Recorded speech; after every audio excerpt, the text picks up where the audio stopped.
السلام عليكم ورحمة الله. اللهم صل على محمد وعلى آل محمد كما صليت على إبراهيم وعلى آل إبراهيم إنك حميد مجيد. اللهم بارك على محمد وعلى آل محمد كما باركت على إبراهيم وعلى آل إبراهيم إنك حميد مجيد. ربي يسر ولا تعسر وتمم علينا بالخير. কেমন আছেন সবাই? কেমন আছেন না কেমন আছো সবাই? সাউন্ড ঠিক আছে কিনা, কথা শুনতে পাচ্ছ কিনা ঠিকঠাক মতো? আলহামদুলিল্লাহ ভালো আছি। সাউন্ড ঠিক আছে কিনা, কথা শুনতে পাচ্ছ কিনা?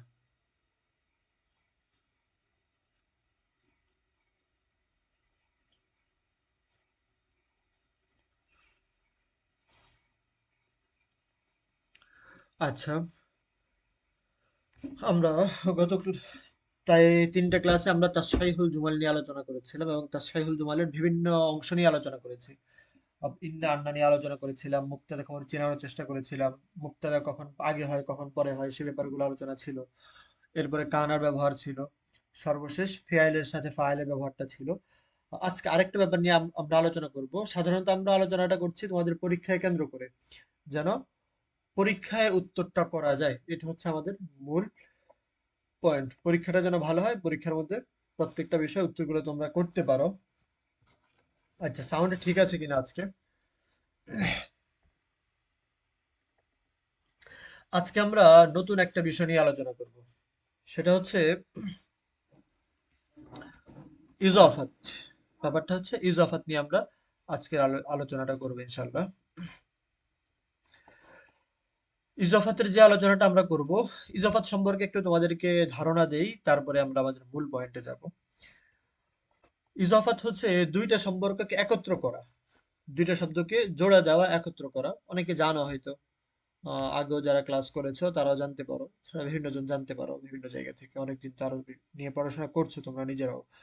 আচ্ছা, ইজাফাত মানে হচ্ছে দুইটা শব্দকে একত্র করা, দুইটা শব্দকে একত্র করা। যেমন ধরো কথার কথা, উম,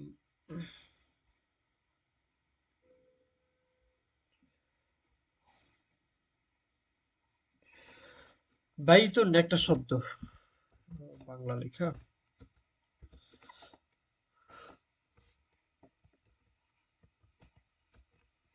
আচ্ছা, বাইতুন, বাইতুন অর্থ কি?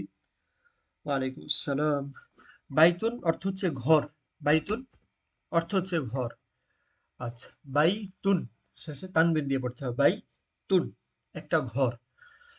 আর আরেকটা শব্দ আমরা বলতে পারি মুআল্লিমুন, মুআল্লিমুন, বাইতুন মুআল্লিমুন। সবগুলো হরকত তো দেওয়া সম্ভব না, আমি শুধু শেষ অংশ হরকতটা দিচ্ছি। বাইতুন মুআল্লিমুন, বাইতুন একটি ঘর, মুআল্লিমুন একজন শিক্ষক, বাইতুন একটি ঘর, মুআল্লিমুন একজন শিক্ষক। এখন আমরা এই দুইটা শব্দকে একত্র করতে পারি কিভাবে? আমি বললাম শিক্ষকের ঘর, তাহলে দুইটা শব্দ জোড়া হলো না, দুইটা শব্দকে যুক্ত করা হলো। ছিল বাইতুন স্বতন্ত্র একটা শব্দ, একটা ঘর, এবং মুআল্লিমুন একজন শিক্ষক, দুইটাই স্বতন্ত্র দুইটা শব্দ, কিন্তু আমরা দুইটাকে একত্রে যুক্ত করে বললাম কি শিক্ষকের ঘর। যুক্ত করলাম আমরা দিয়ে, দিয়ে দুইটা শব্দকে আমরা যুক্ত করলাম। এখন একটা শব্দ কি যুক্ত হলো না আলাদা আছে, এটা কিভাবে বুঝবো? যদি বাংলায় মাঝখানে থাকে তাহলে তোমাকে বুঝে নিতে হবে এখানে দুইটা শব্দ যুক্ত হয়েছে। এই টা হচ্ছে দুইটা শব্দ যুক্ত হওয়ার আলামত, যেটাকে আরবিতে বলা হয় ইজাফাত, যেটাকে আরবিতে বলা হয় ইজাফাত। ইজাফাত বলা হয় এই যুক্ত করা দুইটা শব্দকে একত্রে যুক্ত করা, এটাকে আরবিতে বলা হয় ইজাফাত। ইজাফাতের দুইটা অংশ, যেহেতু দুইটা শব্দকে যুক্ত করা হয় তাহলে দুইটা অংশই হবে। যদি তিনটা শব্দ যুক্ত করা হইতো তাহলে তিনটা অংশ হইতো, এবং যেহেতু দুইটা শব্দকে যুক্ত করা হচ্ছে তাহলে দুইটা অংশ। একটাকে বলা হয় মুজাফ, আরেকটাকে বলা হয় মুজাফুন ইলাইহি। ইজাফাত, মুজাফ, মুজাফুন ইলাইহি। বিষয়গুলো নোট করবে এবং নোটগুলো জমা দিবে, একই সাথে ক্লাসটা শেয়ার করবে, তোমাদের পরিচিতদের মেনশন করবে। তোমাদের রেসপন্স যদি ভালো পাওয়া যায় তাহলে ক্লাস করতে ভালো লাগে, কিন্তু তোমাদের রেসপন্স ভালো না হলে ক্লাস করতে আসলেই ভালো লাগে না। আচ্ছা, মুজাফুন এবং মুজাফুন ইলাইহি। ইজাফাত, মুজাফ, মুজাফুন ইলাইহি। ইজাফাত, মুজাফ, মুজাফুন ইলাইহি। শব্দগুলো নিজেরা একটু উচ্চারণ করবে। ইজাফাত, মুদাফ, মুদাফুন ইলাইহি। তাহলে আবার আরেকবার বলি, দুইটা শব্দকে একত্রে যুক্ত করা এটাকে বলা হয় ইদাফাত। দুইটা শব্দকে যুক্ত করা এটাকে বলা হয় ইদাফাত। একটাকে বলে মুদাফ, আরেকটাকে বলা হয় মুদাফুন ইলাইহি। বাংলায় কিভাবে বুঝবো? যখন দেখবো দুইটা শব্দের মাঝখানে র আছে, রাশেদের ঘর, এরপরে সায়েমের বাড়ি, এরপরে বলা যেতে পারে জান্নাতের বাবা। এই যে জান্নাত আর বাবা দুইটার মাঝখানে র যুক্ত করে জান্নাতের বাবা, ঘর আর দরজা দুইটাকে একত্রে যুক্ত করে ঘরের দরজা, দরজার তালা। দরজা একটা শব্দ, তালা একটা শব্দ, যুক্ত করে বলছি কি আমরা দরজার তালা।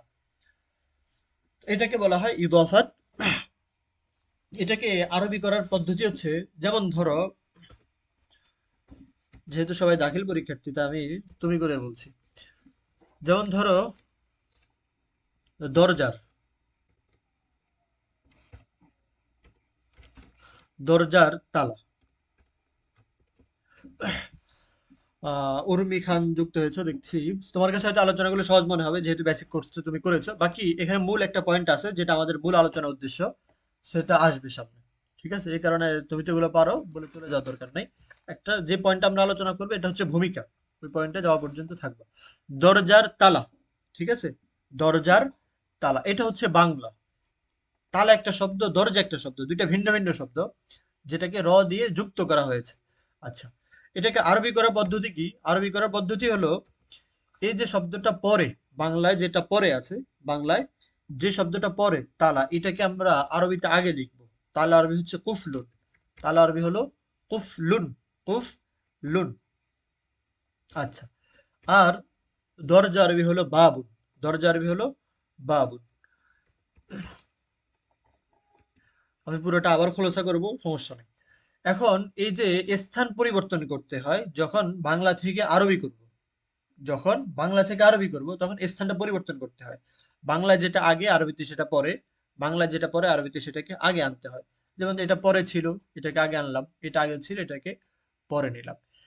স্থান পরিবর্তন করার পর আমাদের এবার হচ্ছে চিনার পালা, কোনটা মুজাফ কোনটা মুজাফুন ইলাইহি। স্থান পরিবর্তন করার পর প্রথম যে শব্দটা হয় এটাকে বলা হয় মুজাফ। প্রথমটা হলো মুজাফ, পরেরটা হলো মুজাফুন ইলাইহি। প্রথমটা মুজাফ, পরেরটা মুজাফুন ইলাইহি। আগে ভালোভাবে শোনো, যারা নোট করে পরে নোট করবা। প্রথমটা মুজাফ, পরেরটা মুজাফুন ইলাইহি। আশা করি এই পর্যন্ত ক্লিয়ার। 1 মিনিট সময় এটাকে একটু ধ্যানে বসাও, কি কি বললাম এটাকে ধ্যানে বসাও, তারপরে আমরা পরে আলোচনায় যাচ্ছি।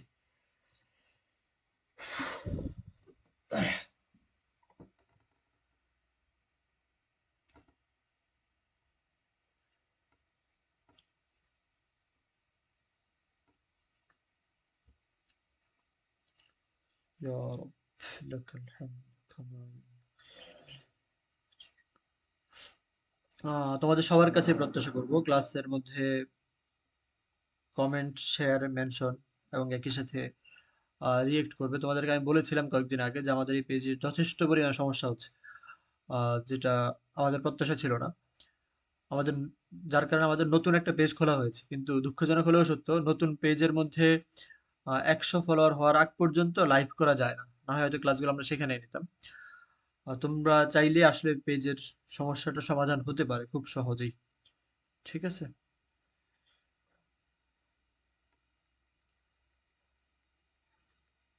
আচ্ছা,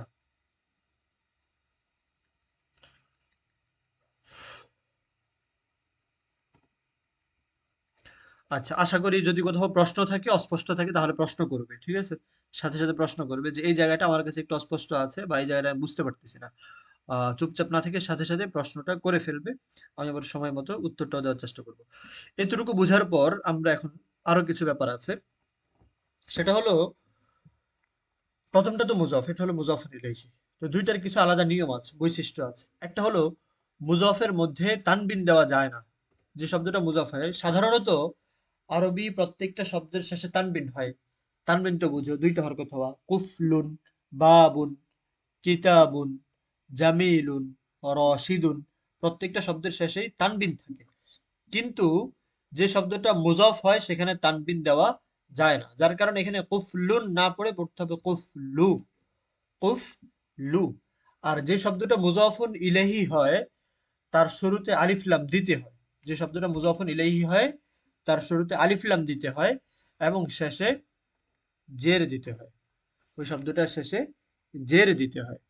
শব্দটা মুজাফফর ইলাইহি কখনো নাম হয় তো নামের শুরুতে আলিফ লাম হয় না, এটা সবাই আমরা জানি। যদি নাম ছাড়া ভিন্ন শব্দ হয় সেই ক্ষেত্রে শুরুতে আলিফ লাম দিতে হয় এবং শেষে জেরে দিতে হয়। দুইটা পয়েন্ট, মুজাফ এবং মুজাফফর ইলাইহি চিনা। দ্বিতীয়ত হলো মুজাফের শুরুতে আলিফ লাম হবে না, এটা হলো মুজাফ, এটা শুরুতে আলিফ লাম হবে না, শেষে তানবিনও দেওয়া যাবে না, কুফলু। আর যেটা মুজাফফর ইলাইহি হবে সেটা যদি নাম না হয় সেক্ষেত্রে আমরা শুরুতে আলিফ লাম দিব এবং শেষে জের দিব। আচ্ছা, আমার আলোচনা এই পর্যন্ত ক্লিয়ার কিনা তোমাদের কাছে?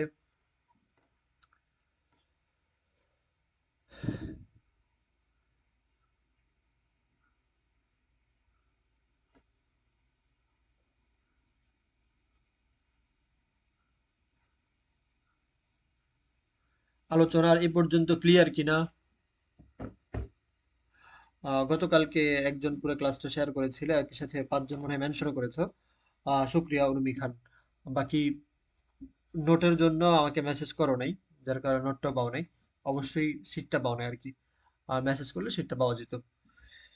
আচ্ছা, যদি স্পষ্ট হয় বা বুঝে থাকো তাহলে বলো যে বুঝেছি, না বুঝলে বলবা যে বুঝি নাই। তাহলে এটা হলো ইজাফাতের মূল নিয়ম।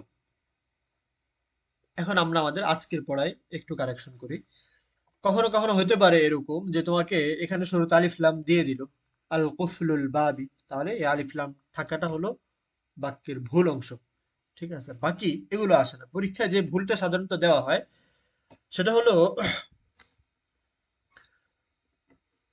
উম, আচ্ছা, এই এই আলোচনাটা তোমরা এক পাশে রাখো, আমরা আরেকটা পয়েন্ট আলোচনা করি, এরপরে আমরা দুইটাকে মিল করব আমাদের পরীক্ষার সাথে। আরবিতে জমার প্রকার আছে। আরবিতে জমার প্রকার আছে। জমা মুজাক্কার সালেম একটা প্রকার। জমা মুজাক্কার সালেম, যে সকল শব্দ ওয়াও নুন দিয়ে জমা হয়, যে সকল শব্দ ওয়াও নুন দিয়ে জমা হয় সেটাকে বলা হয় জমা মুজাক্কার সালেম। যেমন ধরো মুসলিমুন, এটা একটা এক বচন শব্দ মুসলিমুন, এই শব্দটার জমা হলো মুসলিমুনা। তাহলে দেখো মুসলিমুন এটা হলো এক বচন, আর এর জমা হলো মুসলিমুনা, তাহলে এটা জমা হলো কি দিয়ে? ওয়াও নুন দিয়ে জমা হলো। আর উদাহরণ দিতে পারি, মুমিনুন, মুমিনুন, এটার জমা হলো মুমিনুনা, মুমিনুনা। ঠিক আছে, এরপরে ধরো কাতিবুন, কাতিবুন, কাতিবুন অর্থ হচ্ছে লেখক। মুমিন মুসলিম তো বুঝোই, এটা জমা হলো কাতিবুনা, কাতিবুনা। এরপরে হতে পারে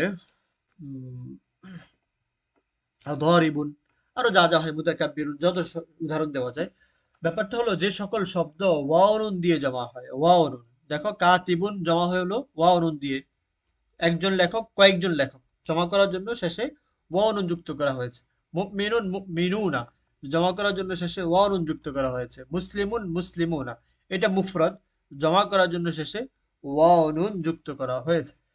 তো যে সকল শব্দ জমা হয় ওয়াও নুন দিয়ে, যে সকল শব্দ জমা হয় ওয়াও নুন দিয়ে, এগুলোর নাম হলো জমা মুজাক্কার সালেম। জমা মুজাক্কার সালেম, তোমাদের জমার যে প্রকার সেই আলোচনার মধ্যে তোমরা পাবে এগুলো। জমা মুজাক্কার সালেম। আচ্ছা, এটাকে বলা হয় জমা মুজাক্কার সালেম। এই যে এটা একটু মাথায় বসাও, যে সকল শব্দ ওয়াও নুন দিয়ে জমা হয় এটাকে বলা হয় জমা মুজাক্কার সালেম। উদাহরণ হিসেবে মুসলিমুন মুসলিমুনা, মুমিনুন মুমিনুনা, কাতিবুন কাতিবুনা। ভিন্ন শব্দ দিয়েও জমা হয় সেটা একটু দেখায়, তাহলে বুঝতে পারবে তুলনা করে যে ওয়াও নুন দিয়ে জমা হয় আর কি কি দিয়ে জমা হয়। ভিন্নভাবেও জমা হয়, যেমন আলিফটা দিয়েও জমা হয়, আলিফটা দিয়ে জমা হয়। যেমন ধরো মুসলিমাতুন থেকে মুসলিমাতুন, এটা আমি হালকা হিন্টস দিচ্ছি, বাকি আমাদের মূল পয়েন্ট হচ্ছে উপরেরটা। আলিফটা দিয়ে জমা হয় মুসলিমাতুন, মুমিনাতুন, মুমিনাতুন, ভিন্নভাবে জমা হয়। আবার কখনো কখনো মূল যে শব্দ, দেখো এখানে কি হলো, মুসলিমুন এর সাথে ওয়াও নুন যুক্ত হলো, মুফরদটা ঠিক আছে, শুধু শেষে ওয়াও নুন যুক্ত হয়েছে। আর এখানে কি হয়েছে, মূলটা ঠিক আছে, শেষে শুধু আলিফ আর তা যুক্ত হয়েছে। কথা ঠিকভাবে বুঝতে পারতেছো কিনা, নাকি আরেকটু ধীরে বলতে হবে? আর যদি কোনো বিষয় থাকে সেটা বলবা তোমরা, ঠিক আছে? এখানে মুফরদ ঠিক আছে, শেষে ওয়াও নুন যুক্ত হয়েছে, এখানে মুফরদ ঠিক আছে, জমা করার জন্য আলিফটা যুক্ত হয়েছে। কিন্তু আরো কিছু জমা আছে যেটা জমা করার সময় মূল শব্দটা নষ্ট হয়ে যায়। যেমন ধরো রজুলুন, এই শব্দটার জমা হলো রিজালুন, রজুলুন এর জমা হলো রিজালুন। দেখো রজুলুন এই শব্দ, জিম আর লামের মাঝখানে একটা আলিফ চলে আসছে, জিম আর লামের মাঝখানে আলিফ চলে আসলো জমা হওয়ার সময়, যেটা আমরা এখানে ঘটতে দেখি নাই। মুফরাদের মাঝখানে একটা আলিফ আসলো, কিন্তু এখানে দেখো তো জমা করার সময় কি মুফরাদের মাঝখানে কিছু হয়েছে? কিছু হয়নি, মুফরাদ যেভাবে ছিল ওইভাবেই আছে। শেষে ওয়াও নুন যুক্ত হয়েছে, শেষে আলিফটা যুক্ত হয়েছে। আর এখানে আবার মাঝখানে একটা আলিফ চলে আসলো অতিরিক্ত। এরকম আরো বিভিন্ন ভাবে জমা হতে পারে, ঠিক আছে? আচ্ছা, কাফিরুনের জমা হলো কাফারাতুন, পুরাই ভিন্ন।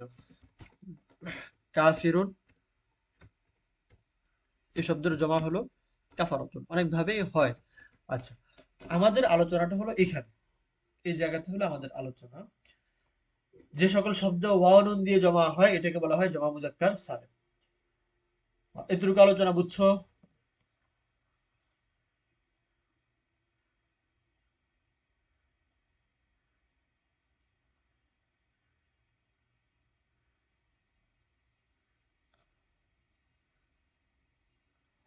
ক্লাসগুলো যদি ভালো মনে হয়, তোমাদের জন্য উপকারী মনে হয়, তাহলে অবশ্যই শেয়ার করতে ভুলবে না।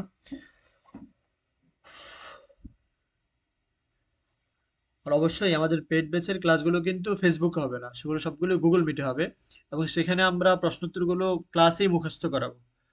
আহ, শুধু প্রশ্নোত্তর দিয়ে দিব, তোমরা মুখস্থ করে নিবা ব্যাপারটা তা না। আমরা ক্লাসেই তোমাদেরকে কমন প্রশ্নোত্তরগুলো মুখস্থ করাবো এবং তোমাদের কাছ থেকে শুনবো, পরীক্ষা নেওয়া হবে, ঠিক আছে?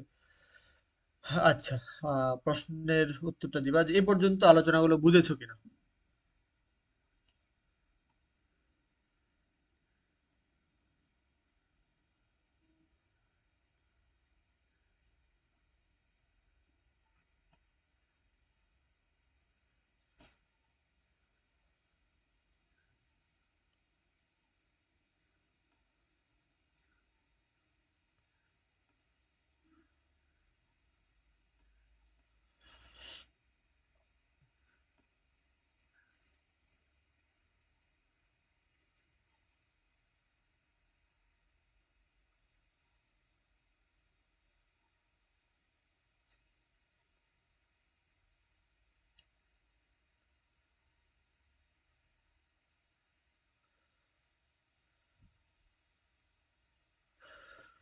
আচ্ছা, এখন আমরা আমাদের আজকের মূল পড়ার সাথে একটু সামঞ্জস্য করি। সেটা হলো, যদি মুজফটা জমা মুজাক্কার সালেম হয়, মুজফটা জমা মুজাক্কার সালেম হয়, জমা মুজাক্কার সালেম মানে কি, ওয়াও নুন দিয়ে জমা হওয়া। যদি মুজফটা জমা মুজাক্কার সালেম হয়, সেক্ষেত্রে এই নুনটা পড়ে যাবে। সেক্ষেত্রে এই নুনটা পড়ে যাবে। যেমন কি হতে পারে, আমি একটু উদাহরণ দিই। আহ,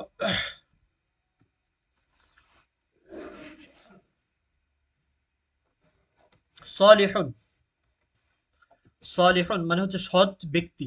সলিহুন, সৎ ব্যক্তি। আচ্ছা, এই শব্দের জমা হলো সলিহুনা। সলিহুনা, সলিহুনা, সৎটা আসেনি না, সলিহুনা। আমি যদি বলতে চাই এই গ্রামের সৎ ব্যক্তিগণ, তাহলে দেখো গ্রামের, গ্রামের বাংলাটাও লিখি, তাহলে তুলনা করতে তোমার জন্য সহজ হবে। যদিও ক্লাসের মধ্যে বাংলাটা লেখাটাই ঝামেলা, দুইটা কিবোর্ড একসাথে টাইপ করে, গ্রামের সৎ ব্যক্তিগণ, তারপর বুঝের সুবিধার্থে লিখছি একই সাথে। এখানে বাংলা বানানটা, সৎ বানানটা একটু ভুল হবে। গ্রামের সৎ ব্যক্তিগণ,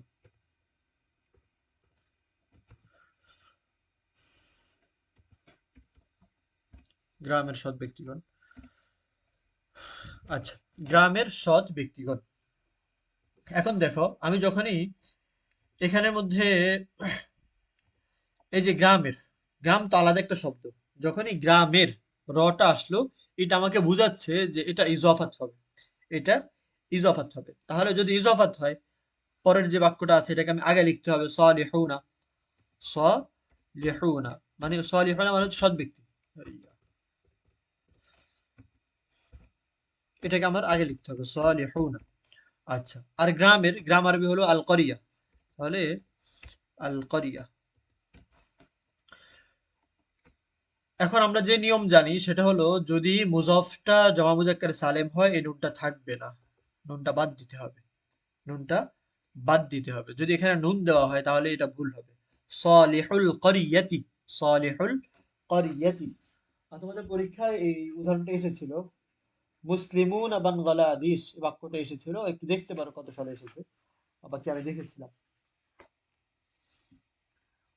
2024 সালে এসেছিল, মুসলিমুন বাংলাদেশ।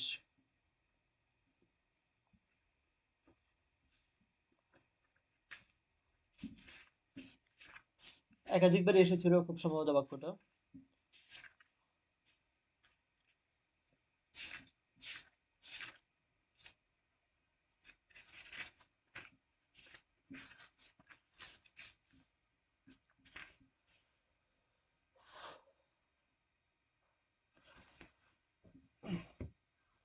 তাহলে এই নুনটা এখানে ফেলে দিতে হবে, নুনটা বাদ দিতে হবে, এটাই, এতটুকু করলেই বাক্যটা শুদ্ধ হয়ে যাবে। আচ্ছা, আরেকটু আলোচনা আমরা করব। যদি এটা বুঝে থাকো তাহলে আমি নিচে কয়েকটা সহজ সহজ আরবি লিখবো, তোমরা এখান থেকে ভুল কোনটা হয় সেটা খুঁজে বের করবা। এটা হলো তোমাদের কাজ। বাংলাটা আমি মুখে বলছি, তোমরা বাংলাটা লিখে নাও, ঠিক আছে? বাংলাটা তোমরা লিখে নাও, আর আরবিটা আমি এখানে লিখবো। তোমরা, তোমাদের দায়িত্ব হচ্ছে ভুলগুলো খুঁজে বের করা। শিক্ষকের মেয়ে, শিক্ষকের মেয়ে, এটা হচ্ছে বাংলা। এই বাংলার জন্য আমি আরবি লিখছি আল মুআল্লিমুল, আল মুআল্লিমুল বিনতি, বা আলিফ লামটা বাদ দিয়ে লিখি মুআল্লিমুল বিনতি। শিক্ষকের মেয়ে, এটা হচ্ছে বাংলা, বাংলাটা তোমরা লিখে নিবা, আর সে অনুযায়ী আরবিটা ঠিক আছে কিনা। মুআল্লিমুল বিনতি। এরপরে লিখলাম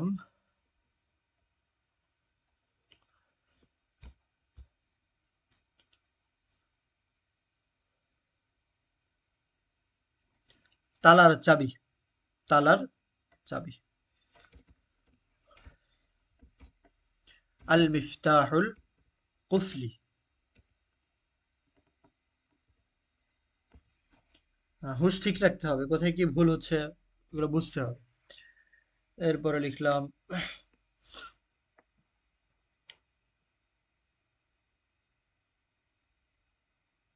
বাংলাদেশের মুমিন পুরুষগণ। মুমিনুনা বাংলাদেশ।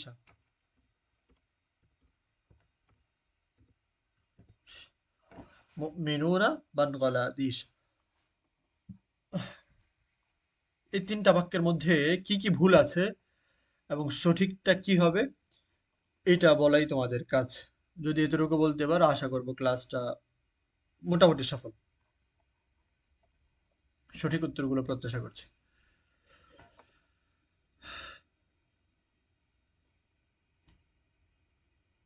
মুমিনুনা বাংলাদেশ। এই তিনটা বাক্যের মধ্যে কি কি ভুল আছে এবং সঠিকটা কি হবে এটা বলাই তোমাদের কাজ। যদি এতটুকু বলতে পারো আশা করব ক্লাসটা মোটামুটি সফল।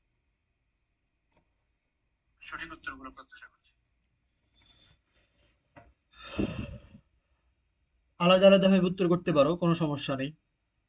একটা কমেন্ট একটা একটা করে, তাহলে আর সবগুলো উত্তরের জন্য অপেক্ষা করতে হবে না। সবগুলো লিখতে তো অনেক সময় লাগবে, সে পর্যন্ত অপেক্ষা না করে একটা একটা করে জানাও, তাহলেই হবে। মুআল্লিমুল বিনতি বাংলা বলেছিলাম শিক্ষকের মেয়ে। এরপরে তালার চাবি, আল মিফতাহুল কুফলু, এরকমটা লিখেছি। বাংলাদেশের মুমিন পুরুষগণ, আরবি লিখেছি মুমিনুনা বাংলাদেশ। এখন তোমরা ভুলগুলো একটু খুঁজে বের করো। আসলে ব্যাপার হচ্ছে এই ভুল এবং শুদ্ধকরণ, ভুল শুদ্ধিকরণের মধ্যে মোটামুটি আরবি ব্যাকরণ সবগুলো অংশে চলে আসছে। ঠিক আছে, সবগুলো অংশ চলে আসছে। কেউ যদি এই জায়গাটা ভালোভাবে আত্মস্থ করতে পারে, মোটামুটি তার জন্য আরবি ব্যাকরণটা অনেকটাই হয়ে যাবে। আচ্ছা, বাকি পুরোটা তো সম্ভব না, আমরা শুধু পরীক্ষার জন্য যতটুকু দরকার তোমাদেরকে এতটুকুই বললাম।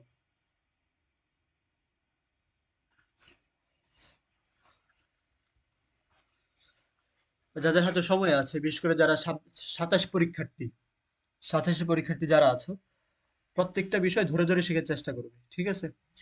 আর যারা আরবিটা একটু ভালোভাবে শিখতে চাও, এটা অ্যাড না, যেহেতু তোমরা এখানে আছো, রমজানে আমাদের একটা আরবি বেসিক কোর্স আছে, ফিটাও কম, 300 টাকা ফি।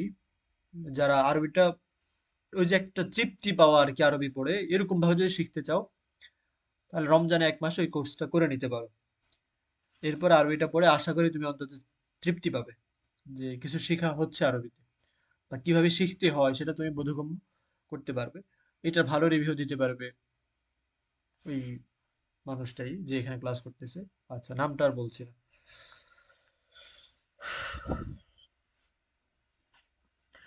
সবার কাছ থেকে উত্তরগুলো আশা করছি। তোমাদের উত্তরগুলো যদি পাওয়া যায় তাহলে তো ক্লাসটা সফল বলে মনে হবে, কিন্তু উত্তরগুলো পাওয়া না গেলে যদি মনে হয় যে ক্লাস করে ব্যর্থই হই, তাহলে তো আর ক্লাসটা রান করা যাবে না।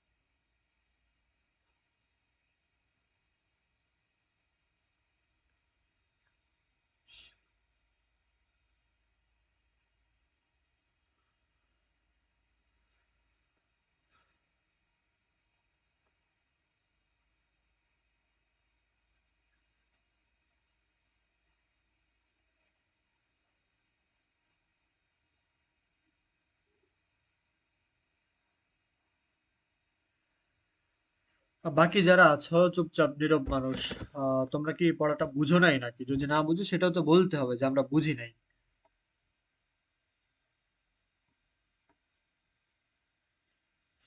আর যারা উত্তরগুলো করেছো অনেক শুক্রিয়া, কিন্তু যারা উত্তর করছো না, তোমরা কেন করছো না?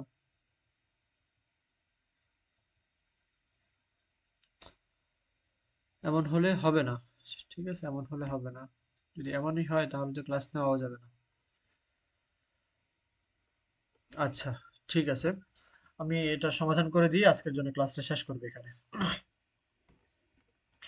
দেখো, এখানে আহ ইসাদ খান সিয়াম, নিচ থেকে পড়তেছি কমেন্টগুলো। শেষ উত্তরটা সঠিক হয়েছে, শুক্রিয়া। মিনু বানগলাদেশ, যেহেতু মিনুন এটা মুজফ, তাই নুনটা হবে না।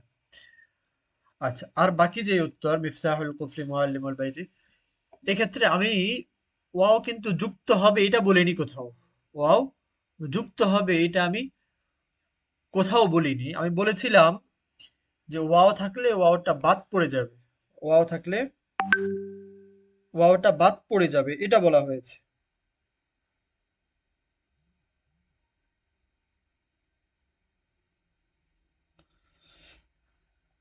যদি ওয়াও থাকে তাহলে ওয়াও বাদ পড়বে, এটা বলা হয়েছে, কিন্তু ওয়াও যুক্ত হবে এটা বলা হয়নি। তাহলে আমি এখান থেকে শুরু করি, প্রথম থেকেই। শিক্ষকের মেয়ে, শিক্ষকের মেয়ে, বাংলাটাও লিখি পাশে।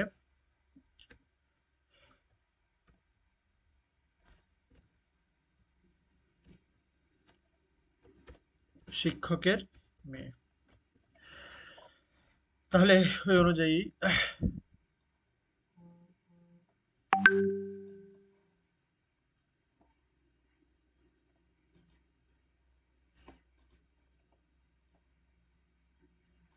আচ্ছা, শিক্ষকের মেয়ে, এটা হলো বাংলা। এটার আরবিটা কি হবে? নিয়ম আমরা যেটা বলেছিলাম সেটা হলো, বাংলা যেটা পরে থাকে ওইটা আগে আসবে। তাহলে বিনতুন, বিনতুনটা আগে হবে, মেয়ে। আর শিক্ষক এটা হবে পরে, আল মুআল্লিম। আচ্ছা, তাহলে বিনতুনটা আগে, মুআল্লিমটা পরে। এটা যে প্রথমটা হচ্ছে মুজফ, প্রথমটা হলো মুজফ। মুজফের মধ্যে আলিফ লাম হয় না, শেষে তানবিনও হয় না, শেষে তানবিন হয় না। তাহলে বিনতু, বিনতু। আর আল মুআল্লিমি কাসরা হবে। ঠিক আছে, ভুলটা কোথায়? এখানে আগেরটা পরে, পরেরটা আগে লেখা হয়েছে, যেটা হলো ভুল। আমরা বলেছি বাংলায় যেটা পরে থাকবে, বাংলায় যেটা পরে থাকবে এটা আরবিতে আগে আসবে। বিন্তুনটা বাংলায় পরে আছে, এটা আরবিতে আগে হবে। এখানে তার ভিন্নটা করা হয়েছে। আচ্ছা, দ্বিতীয় বাক্য হলো এইটা। এখানে ছিল তালার চাবি, তালার চাবি। তাহলে এটা হলো মুজফ, মিফতাহুল মুজফ, আল কুফল মুজফুন ইলাইহি। মুজফের শুরুতে আলিফ লাম হবে না, এটা বলা হয়েছে। মুজফের শুরুতে আলিফ লাম হবে না, এখানে আলিফ লাম দেওয়াটাই ছিল ভুল।